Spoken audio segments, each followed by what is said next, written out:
اتنی جلدی کیسے جا سکتے ہو؟ تم لوگ آرام سے بیٹھو، اماں جی چائے کا انتظام کر رہی ہیں۔ چائے کا ٹائم نہیں ہے، معاذ نے جگہ چھوڑتے ہوئے کہا۔ میں تو خود ملازموں کے سہارے دکان چھوڑ کر آیا ہوں۔ مبشر ٹھیک کہہ رہا تھا، تمہیں دیکھ کر تصدیق کرنا تھی کہ جو افواہیں اڑ رہی ہیں غلط ہے یا صحیح۔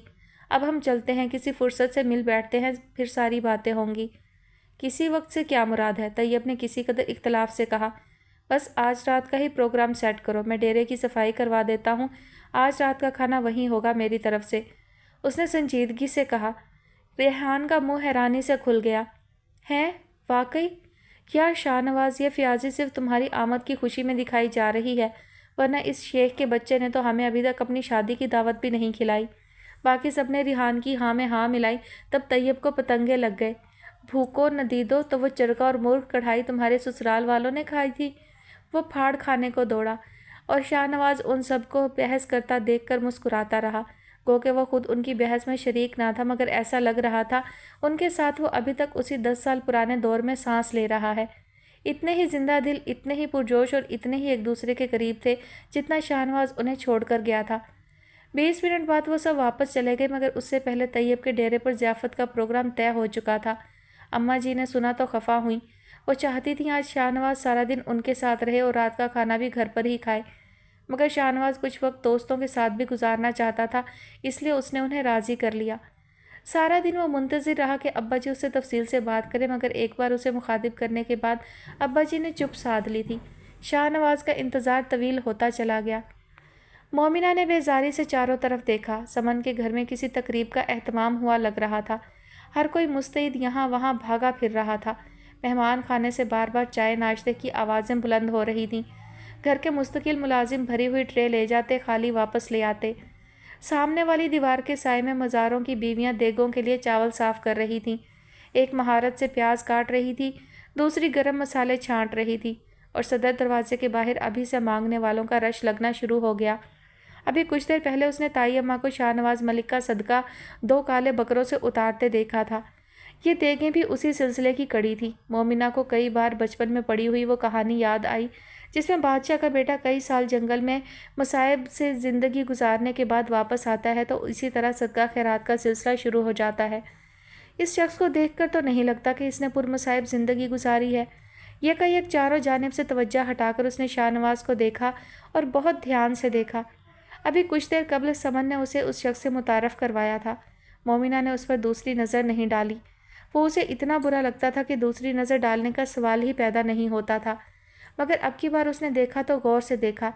تب پہلی بار اسے احساس ہوا اگر بالکل غیر جانبداری سے تجزیہ کرتی تو بلا شبہ وہ وجیح انسان تھا، اور اگر فطرتاً اتنا برا نہ ہوتا تو یقیناً گلبانوں کے ساتھ جچتا۔ اس کا قد لمبا تھا، رنگ گندمی، فراخ پیشانی، سلوٹوں سے پاک، مسکراہٹ بھلی معلوم ہوتی تھی، آنکھوں میں چمک تھی اور چہرے پر روشنی۔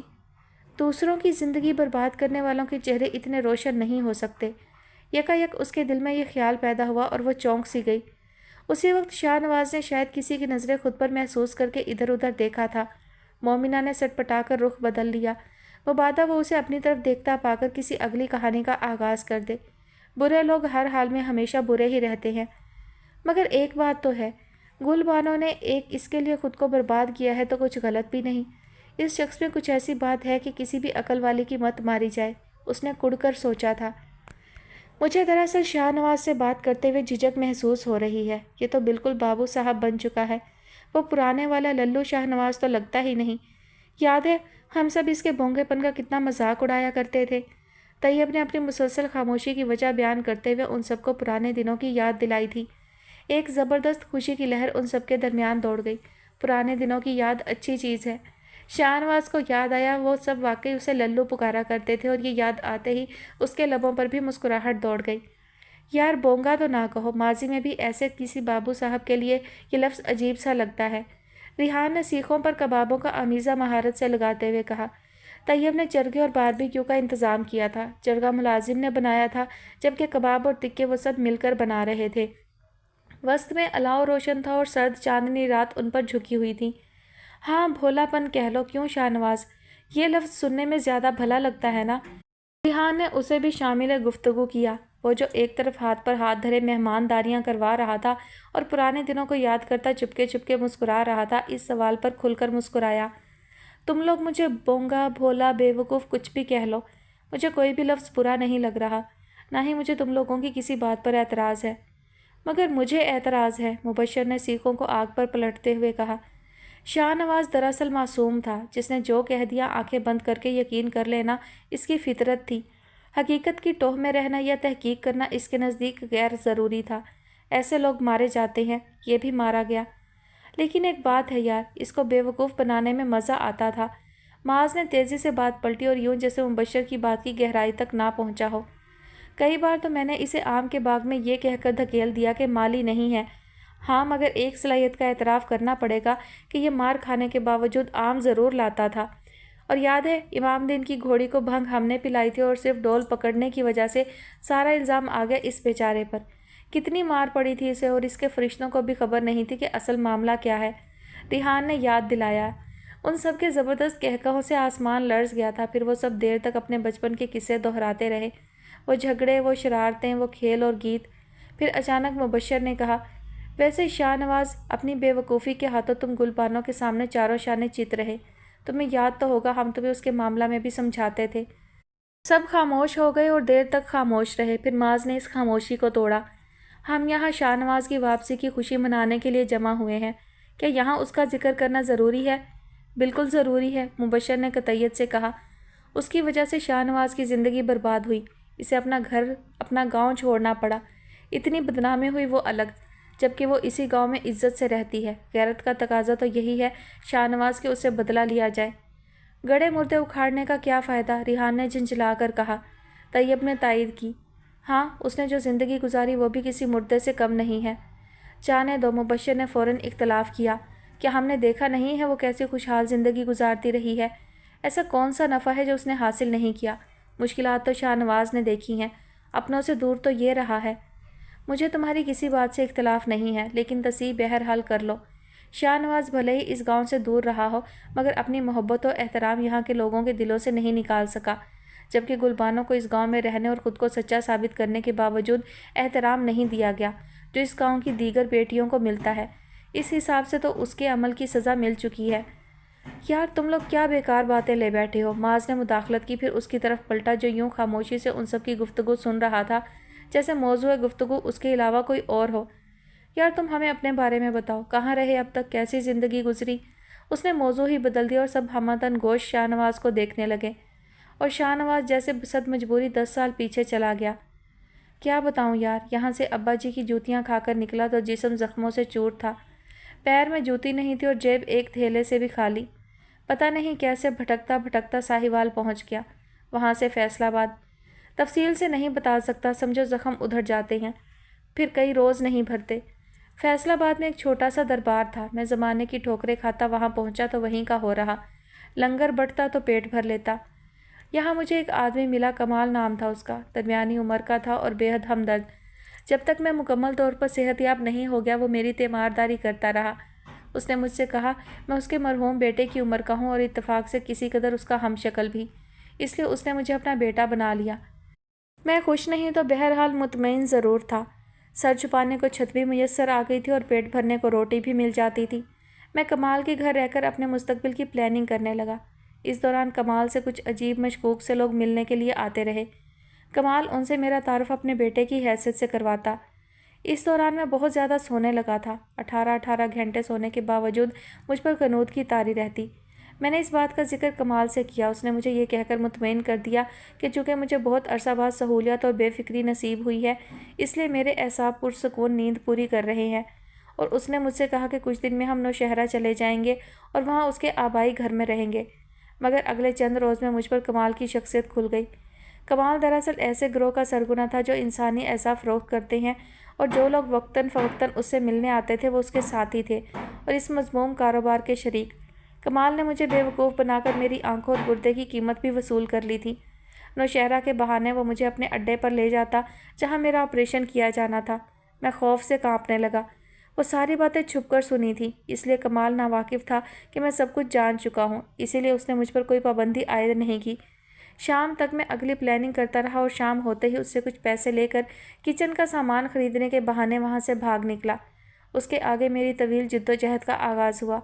میں شہروں شہروں بھٹکتا پھرا، پہلے لاچار ہو کر بھاگتا رہا، پھر خود کو بچانے کے لیے، کیونکہ مجبوری یہ تھی، ہر شہر میں کہیں نہ کہیں کمال کے آدمی ٹکرا جاتے تھے۔ اس دوران کون سی مشقت ہے جو میں نے نہیں کی؟ لوگوں کے کتے نہلائے، گٹر صاف کیے، بھوکا پیاسا کئی روز فٹ پاتھوں پر سویا۔ پھر ایک رات جب میں فٹ پاتھ پر بیٹھا بخار سے مر رہا تھا، میری اماں جی کی خالہ زاد بہن اپنی گاڑی میں وہاں سے گزری۔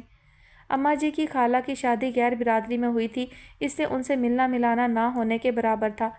شمسہ خالہ کی چونکہ اماں جی سے کسی زمانے میں دوستی رہی تھی، اس لیے ایک آدھ سرسری ملاقات بھی ہو چکی تھی۔ شاید اسی ملاقات نے کام کر دکھایا۔ بری حالت میں ہونے کے باوجود انہوں نے مجھے پہچان لیا اور زبردستی اپنے ساتھ لے گئی۔ بس اس کے بعد میں جو کچھ بھی ہوں، خالہ شمسہ اور ان کے شوہر کی مہربانی سے ہوں۔ دونوں ہاتھ جوڑتے ہوئے یوں اپنی بات ختم کی جیسے کسی اور کی داستان سنا رہا ہو۔ مبشر نے سب کو گہری نظروں سے دیکھا۔ ابھی بھی تم لوگوں کا یہی خیال ہے کہ شاہ نواز کو گلبانوں سے بدلہ لینا نہیں چاہیے؟ یار، ریحان زچ ہو گیا۔ مبشر، تم بار بار ایک ہی بات کیوں چھیڑ رہے ہو؟ کیونکہ میں چاہتا ہوں میرا دوست بے غیرتوں کی طرح زندگی نہ گزارے۔ بدلہ لینے کی اجازت تو اسلام بھی دیتا ہے، مبشر نے ترنت کہا۔ مبشر، معاذ نے کچھ کہنا چاہا مگر شاہ نواز نے ٹوک دیا اور بولا، اماں جی نے تم سب لوگوں کے لیے پیغام بھجوایا ہے۔ کل دوپہر کا کھانا تم سب ہماری طرف کھانا، اور ہاں، بواں اہل و عیال، اور جو چھڑے چھانٹ ہوں کیا وہ امی ابا کی انگلی تھام کر آ سکتے ہیں؟ ریحان کے سوال پر زبردست کہے بلند ہوئے تھے۔ پھر ریحان کو ہی خیال آیا اچانک، شاہ نواز، تم نے شادی کر لی یا ایسے ہی گھوم رہے ہو؟ نہیں، اس نے سادگی سے جواب دیا۔ اب خدارا یہ مت کہنا کہ گلبانوں کے لیے اب تک جوگ لیے پھر رہے ہو۔ مبشر کی بات پر اسے زبردست گھوریاں ملی تھیں۔ ایسی کوئی بات نہیں ہے، اس نے پہلی بار گلبانوں کے حوالے سے کوئی وضاحت دی تھی، بس فرصت نہیں ملی۔ گلبانوں سے ملاقات ہوئی؟ یہ سوال بھی مبشر کی طرف سے آیا تھا۔ اس سے پہلے کہ وہ کوئی جواب دیتا، طیب نے مبشر کی باتوں سے اکتا کر کھانے کا شور ڈال دیا۔ یوں مبشر کی باتوں سے جان چھوٹ گئی، مگر شاہ نواز کچھ اور سوچ رہا تھا اور ایک انتقامی جذبہ اس کے اندر سر اٹھا رہا تھا۔ تائی اماں، اگر آپ اجازت دیں تو کل صبح میں اپنے گھر چلی جاؤں، شام تک واپس آ جاؤں گی۔ مومنہ نے اماں جی سے پوچھا تو وہ حیران ہو کر اس کی شکل دیکھنے لگیں۔ کیا بات ہے منی، گھر سے اداس ہو گئی ہو کیا؟ اور کیا یہ تمہارا اپنا گھر نہیں ہے؟ ان کا نرم لہجے میں کیا گیا سوال اسے بوکھلا گیا۔ میرا اپنا ہی گھر ہے، لیکن وہ دراصل کل یہاں دعوت ہے، اتنے سارے مہمان آئیں گے اور مجھے زیادہ لوگوں میں گھبراہٹ ہوتی ہے، بس اسی لیے کہہ رہی تھی۔ اس نے اصل بات چھپا کر بات بنائی۔ نہ بیٹی، مہمان تو اللہ کی رحمت ہوتے ہیں، اور جب رہنا ہی انسانوں کے درمیان ہے تو گھبرانا کیسا؟ انہوں نے شفقت سے اس کا سر تھپکا۔ لیکن تائی اماں، اوئے کوئی لیکن ویکن نہیں، تمہارے گھر والوں کی غیر موجودگی میں تو میں تمہیں بالکل نہیں جانے دوں گی۔ وہ لوگ یہاں ہوتے تب بھی تم سب کو اس دعوت میں شریک ہونا تھا، لیکن اب تم اکیلی ہو تو بھی ٹھیک ہے۔ کل بڑی رونق ہوگی، دل نواز بھی آ رہا ہے، کئی سالوں بعد سارا خاندان اکٹھا ہوگا، دیکھنا تمہارا دل بھی بہل جائے گا۔ اس کی باتوں پر یقین نہ کریں اماں جی، سمن کہیں سے نمودار ہوئی۔ اسے پتہ ہے کل گھر میں کتنا کام ہوگا، یہ دراصل کام سے جان چھڑوا کر بھاگ رہی ہے۔ تائی اماں، مومنہ نے جیسے اس کی بات سنی ہی نہیں، پرسوچ انداز میں بولی، سارا گاؤں آئے گا؟ تقریباً گاؤں کے سارے اہم لوگ اور ساری برادری، وہ بولی۔ ایک مہمان کا میں بھی بتاؤں جسے آپ سب بھول رہے ہیں؟ کون؟ گلبانو باجی جی۔ مومنہ نے یکدم ان دونوں ماں بیٹی کے چہرے تاریک ہوتے دیکھے تھے۔ اماں جی، ابا جی نے اپنا کھاتے والا رجسٹر منگوایا ہے مگر مجھے نہیں مل رہا، ذرا آپ تلاش دیں۔ سمن نے اس کی بات جیسے انسنی کر دی۔ اماں جی جلدی سے اٹھ کر اندر چلی گئیں، پیچھے سمن بھی۔ کس قدر خود غرض لوگ ہیں یہ، جس شخص نے ایک لڑکی کی زندگی برباد کر دی اسی کی واپسی کی خوشیاں منا رہے ہیں۔ اس نے کنپٹیاں دباتے ہوئے سوچا اور حلق تک کڑوا ہو گیا۔ صبح اس کی آنکھ اس مانوس شور کو سن کر کھلی جس کا اب وہ عادی نہیں تھا۔ پیپل کے درخت میں چھپی چڑیوں کی چوں چوں، احاطے میں بندھی بھینسوں کے گلے میں گھنٹیوں کی آوازیں، اماں جی کے لاڈلے مرغ کی بانگ۔ اس نے نیند بھری آنکھیں بمشکل کھول کر دروازے کی جانب دیکھا۔ ادھکھلے دروازے کے اس طرف نجوہ جھاڑو کو ایک زوردار آواز کے ساتھ پٹکتے ہوئے خشک پتے سمیٹ رہی تھی، اور اب تو گھر کے پچھلی طرف جو کھیت تھے وہاں سے ٹیوب ویل چلنے کی آواز بھی سنائی دینے لگی تھی۔ اس سے پہلے کہ وہ کروٹ بدل کر دوبارہ نیند کی وادی میں گم ہوتا، ابا جی کی پرنور آواز اس کی سماعت سے ٹکرانے لگی۔ اس عرصہ میں جہاں بہت کچھ بدل چکا تھا، ان کی یہ عادت نہ بدلی تھی۔ وہ صبح سویرے بیدار ہونے سے لے کر مسجد جانے تک درود ابراہیمی کی تسبیح بآواز بلند پڑھا کرتے تھے، اور گھر واپس آ کر وہ مختلف قرآنی صورتوں کی تلاوت کرتے تھے۔ شاہ نواز ان کی اسی عادت کے زیر سایہ پروان چڑھا تھا، مگر وہ اتنی پابندی سے تسبیح نہیں پڑھ پاتا تھا۔ اس کے اوقات بھی مخصوص نہیں تھے، لیکن دن کے جس بھی حصے میں اسے یاد آتا تھا وہ کم سے کم ایک تسبیح درود پاک کی ضرور پڑھ لیتا تھا۔ البتہ تلاوت قرآن کے لیے وہ رات میں وقت نکالتا تھا اور اس کی یہ عادت بہت پختہ تھی۔ اس نے سیدھی کروٹ پر لیٹتے ہوئے سرسری سی نگاہ دروازے پر ڈالی۔ کھلے ہوئے دروازے سے روشنی ٹھٹری ہوئی باریک لکیر کمرے میں داخل ہو کر فرش پر رینگ رہی تھی۔ اس نے چھت کی جانب دیکھتے ہوئے آنکھیں بند کر لیں اور آیات پر غور کرنے لگا۔ ابا جی حافظ قرآن تھے اور بہت خوش الحان۔ اس نے آج تک کسی اور کو اتنے خوبصورت لہجے میں تلاوت کرتے نہیں سنا تھا۔ اس کے لب بے آواز ابا جی کے پیچھے پیچھے ان آیات کو دہرانے لگے تھے۔ شاید 15 منٹ تک وہ اسی طرح سورۃ البقرہ کی آیات پڑھتا رہا، پھر ابا جی خاموش ہو گئے اور انہیں کھانسی آنے لگی۔ شاہ نواز نے لحاف ایک طرف پھینکا اور سلیپر میں پیر گھساتا باہر آ گیا، مگر تب تک سمن ابا جی کو پانی پلا چکی تھی اور ابا جی اپنا حقہ تیار کر رہے تھے۔ شاہ نواز ان کے قریب سے سلام کرتا گزرا اور صحن میں لگے ہینڈ پمپ کی طرف بڑھ گیا۔ بالٹی میں گرم پانی ہے، ادھر سے منہ دھو لو۔ نلکے کے دستے پر ہاتھ رکھے اس نے ابا جی کی بات سنی اور جب نیم گرم پانی سے منہ ہاتھ دھو چکا تو جھجکتے ہوئے ان کے قریب آ کر بیٹھ گیا۔ اس وقت قرآن پڑھنے کے لیے اکا دکا بچے آ چکے تھے۔ سمن بتا رہی تھی، اس نے جھجکتے ہوئے بات کی، آپ کو سانس کی تکلیف ہے؟ یہ حقہ تو بہت نقصان دہ ہوتا ہے ابا جی۔ اس کے لہجے میں محسوس کن جھجک تھی۔ بڑی پرانی عادت ہے، آہستہ آہستہ ہی چھوٹے گی، انہوں نے نرمی سے مسکراتے ہوئے کہا۔ یہ مسکراہٹ جادو اثر تھی۔ شاہ نواز کا حوصلہ بڑھا اور وہ اسی طرح، یعنی کسی قدر محتاط، کسی قدر خائف ان سے باتیں کرنے لگا۔ ان کی بیماریاں، ادویات کی تفصیل اور معالج۔ ابا جی بھی جیسے اس کے سوالوں کے منتظر تھے، تحمل و نرمی سے اس کے سوالوں کے جواب تفصیل سے دیتے رہے۔ اس کے بعد انہوں نے اکٹھے ناشتہ کیا۔ گو کہ کوئی خاص باتیں نہیں ہوئی، مگر شاہ نواز کو اپنے دل سے ایک بھاری بوجھ ہٹتا محسوس ہوا تھا۔ اس کے بعد ابا جی اسے اپنی زمین، تیار فصلیں اور کھیت دکھانے لے گئے۔ شاہ نواز ایک بچے کے سے شوق و دلچسپی سے ان کے ساتھ ہو لیا۔ ابا جی اسے ایک ایک فصل کی تفصیل بڑی وضاحت سے بتاتے رہے اور وہ ہمہ گوش رہا۔ ساتھ ہی ساتھ اس کا دل خوشی و اطمینان کے عظیم جذبے سے بھرپور رہا۔ اگر اس کے سینے پر ستارہ امتیاز بھی سجا دیا گیا ہوتا تو اسے ویسی خوشی محسوس نہ ہوتی جیسی خوشی اپنے باپ کے قدم سے قدم ملا کر چلنے میں ہو رہی تھی۔ وہی باپ جس نے اسے مار پیٹ کر نکال دیا تھا، آج اسی کے ساتھ سر اٹھا کر اور سینہ تان کر چل رہا تھا، اور شاہ نواز کو اپنی سچائی کی سب سے بڑی دلیل لگ رہی تھی، اور اس کا دل چاہ رہا تھا ابا جی کے ساتھ چلتے ہوئے گاؤں کے ایک ایک فرد سے ملے تاکہ سب کو علم ہو جائے کہ اس کے ابا جی اس کی سچائی تسلیم کر چکے ہیں۔ ان کی واپسی دوپہر چڑھے ہوئی۔ دوپہر گہری زرد اور تیز تھی، جبکہ آسمان گہرا نیلا۔ گرمیاں شروع ہونے میں ابھی خاصا وقت لگنا تھا۔ دل نواز بھائی اور بھابھی بچے پہنچ چکے تھے، اس سے والہانہ ملے۔ بھائی جان بڑھتی عمر کے ساتھ خاصے گریسفل لگ رہے تھے، بھابھی ویسی ہی خوبصورت مگر فربا ہو چکی تھی۔ بیلا آپا نے صحیح کہا تھا، بچے واقعی اس کو پہچانتے تھے، دیر تک اس سے باتیں کرتے رہے۔ آج کی دعوت دراصل ایک چھوٹا سا جشن تھا جو اماں جی اس کی واپسی کی خوشی میں منا رہی تھیں۔ مہمان سبھی آ چکے تھے اور شاہ نواز تقریب کا دلہا بنا سب سے ملتا پھر رہا تھا۔ سمن کے سسرال والے بھی مدعو تھے، سب سے تعارف ہوا۔ شاہ نواز نے لگے ہاتھوں لڑکے کا مختصر سا انٹرویو بھی کر ڈالا اور خاصا مطمئن ہوا۔ بیلا آپا کے میاں سے بھی اسی روز ملاقات ہوئی۔ وہ اونچے قد کے، صحت مند اور سوبر سے انسان تھے۔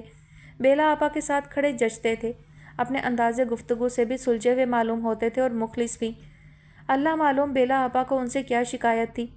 شاہ نواز نے صاف محسوس کیا، ابصار بھائی کا استقبال کرتے ہوئے ان کے انداز میں محسوس کن لا تعلقی تھی۔ ناصر پہلے بھی یہاں آزادانہ آ جاتا تھا، چونکہ بیلا آپا کا لائق فائق اسٹوڈنٹ رہ چکا تھا، اس لیے اس کے آنے جانے پر کسی کو کوئی اعتراض نہ تھا۔ اور اب تو گاؤں واپس آنے کے بعد چونکہ شاہ نواز کا پہلا دوست وہی تھا، اس لیے آج کی تقریب میں اس کی آمد لازمی ٹھہری۔